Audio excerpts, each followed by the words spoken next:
3 মাসের জন্য বন্ধ হলো জঙ্গল সাফারি। ভিডিও তুলতে গিয়ে প্রাণে বাঁচলেন অতি উৎসাহী পর্যটক। প্রতি বছরের নেই এইবারও 15ই জুন থেকে 15ই সেপ্টেম্বর পর্যন্ত প্রবেশ নিষিদ্ধ হলো উত্তরের সব জঙ্গলে, কারণ এই সময়টা বন্য প্রাণীদের প্রজননের সময়।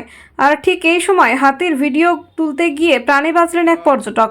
জঙ্গলি হাতির ছবি তুলতে গিয়ে বিপত্তি, রীতিমতো হাতির তাড়া খেলো এক পর্যটক। বারবার বন দপ্তরের পক্ষ থেকে জঙ্গলি হাতিদের সামনে যেতে এবং ছবি তুলতে নিষেধ করা হলেও কিছু মানুষ তা কোনোভাবেই কানে তুলছিলেন না। এদিন শনিবার এইভাবেই হাতিদের ছবি তুলতে গিয়ে তাড়া খেলো এক পর্যটক। ঘটনাটি ঘটেছে জলপাইগুড়ি জেলার মিলনপল্লী এলাকায়। ঘটনায় চাঞ্চল্য এলাকা জুড়ে। ঠিক কি হয়েছিল? এদিন দুপুরবেলায় ক্যানেল রোডের রাস্তার পাশে বৈকুণ্ঠপুর জঙ্গলে বেশ কয়েকটি হাতি দাঁড়িয়েছিল। সেই সময় রাস্তা দিয়ে গাড়ি করে যাচ্ছিলেন এক পর্যটক। হাতির পাল চোখে পড়তেই গাড়ি থামিয়ে দেয় পর্যটকের গাড়িটি। পর্যটক সহ গাড়ির চালক গাড়ি থেকে নেমে হাতির খুব কাছ থেকে হাতির ছবি তুলতে যায়। তখনই ঘটে বিপদ। দলের মধ্যে থাকা একটি হাতি আচমকাই ওই পর্যটককে তাড়া করে। স্বাভাবিকভাবেই হাতিকে দেখে ভয়ে পালায় ওই পর্যটক। তবে সেই সময় রাস্তার পাশে দাঁড়িয়ে থাকা ডাম্পার চালকেরা সজোরে গাড়ির হর্ন বাজাতেই থেমে যায় হাতিটি। আর তাতেই প্রাণে বাঁচল ওই পর্যটক এবং গাড়ির চালক। Desk report, express Kolkata.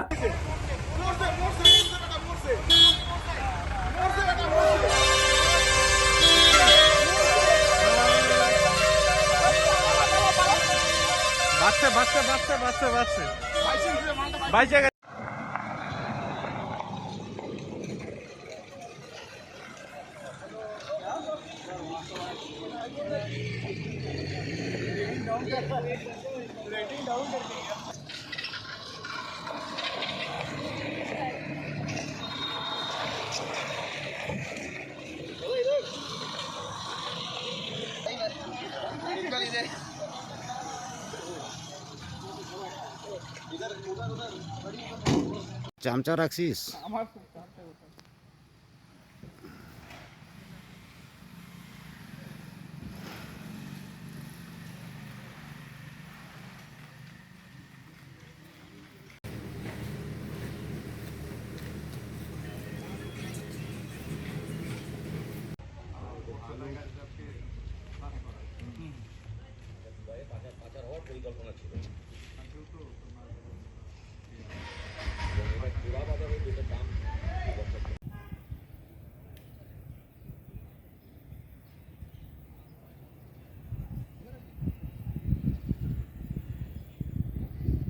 চামচা রাখছিস?